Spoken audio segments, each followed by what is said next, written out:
رضيت بالله ربا وبالإسلام دينا رضيت بالله ربا وبالإسلام. Assalamu alaikum al'umma jihar Kano da kewaye.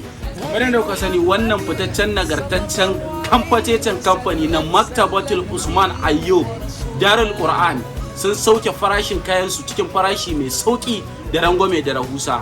Ta haka suke gayyatan kwastoma na gida da na waje su garzayo wannan fitaccen nagartaccen kamfani. Suke cewa ku garzayo domin gwangwaje 'ya'yanku iyalanku da littattafai na addinin musulunci kala-kala na gani na faɗa na kecere ne. Kamar yadda kuka sani, katafaren kamfaninmu na Maktabatul Usman Ayyub Darul Qur'an muna da littattafan addinin musulunci, muna da Al-Qur'an, Warash ko Hafs, muna da Tarihul Madinatu Dimashqa, muna da Gulubul Maram, muna da Sunanul Muslim, Sunanul Bukhari, Sahihul Muslim, muna da Muwadda Malik, muna da Bulugul Maram da sauran hadisai kala-kala.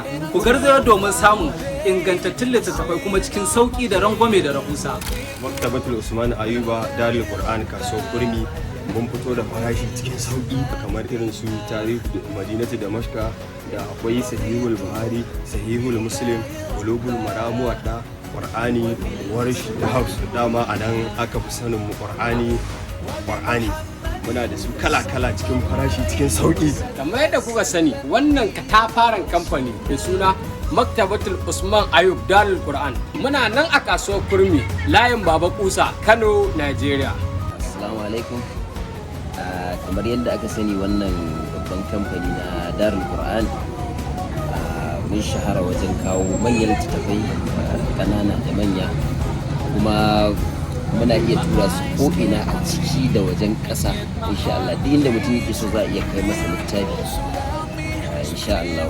Maktabatu Usman Ayyub Darul Qur'an namu ne, naku ne, na kowa da kowa ne. A zo lafiya, a koma lafiya.